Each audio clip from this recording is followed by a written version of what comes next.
بسم اللہ الرحمن الرحیم۔ شروع کرتا ہوں اللہ کے نام سے جو نہایت مہربان رحم کرنے والا ہے۔ السلام علیکم دوستو، آج ہم شروع کرنے جا رہے ہیں یاجوج ماجوج کا قصہ۔ اگر آپ چینل پر نئے ہیں تو ویڈیو دیکھنے سے پہلے ہمارے چینل کو سبسکرائب کر لیں اور نیچے دیے گئے بیل آئیکن کو لازمی کلک کر دیں تاکہ باقاعدگی کے ساتھ ہماری ویڈیو آپ تک پہنچ سکے۔ یاجوج و ماجوج دو مرد ہیں جو یوسف بن نوح علیہ السلام کے بیٹے ہیں۔ انہیں یاجوج و ماجوج اسی لیے کہا جاتا ہے کہ یہ بہت کثرت سے ہیں اور سخت ہیں۔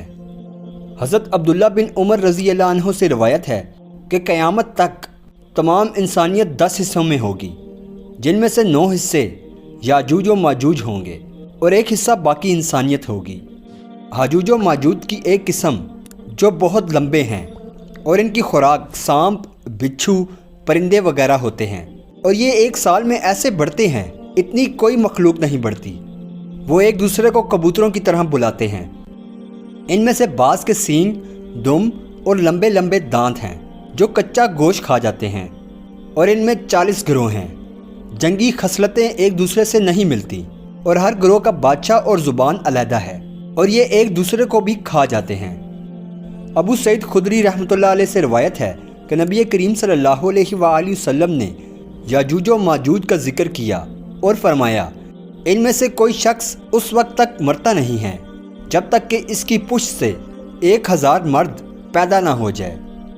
حضرت علی رضی اللہ عنہ سے روایت ہے، یاجوج و ماجوج کی ایک قسم کا قد صرف ایک بالش ہے۔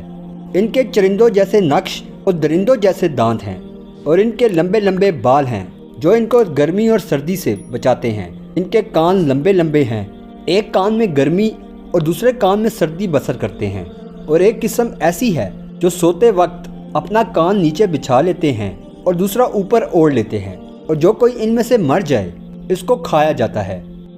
یاجوج و ماجوج کا خروج۔ مسلمانوں کے کوہ طور پر جانے کے بعد یاجوج و ماجوج ظاہر ہو گئے۔ ان یاجوج و ماجوج کی پہلی جماعت بحیرہ طبریہ پر، جس کا طویل 10 میل ہوگا، جب اس پر سے گزریں گے اس کا پانی پی کر اس طرح سکھا دیں گے کہ ان کی دوسری جماعت بعد والی جب آئے گی تو کہے گی کہ یہاں کبھی پانی تھا۔ پھر دنیا میں فساد اور قتل و غارت سے جب فارغ ہوں گے تو کہیں گے کہ زمین والوں کو قتل کر لیا، اب آسمان والوں کو قتل کریں۔ یہ کہہ کر اپنے تیر آسمان کی طرف پھینکیں گے۔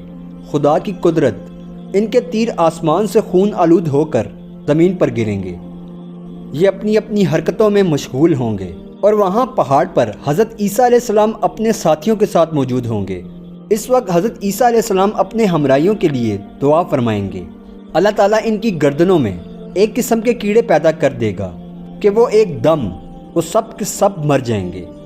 ان کے مرنے کے بعد حضرت عیسیٰ علیہ السلام پہاڑ سے اتر کر دیکھیں گے کہ تمام زمین لاشوں اور بدبو سے بھری پڑی ہے، ایک بالش بھی زمین خالی نہیں۔ اسی وقت حضرت عیسیٰ علیہ السلام دعا فرمائیں گے۔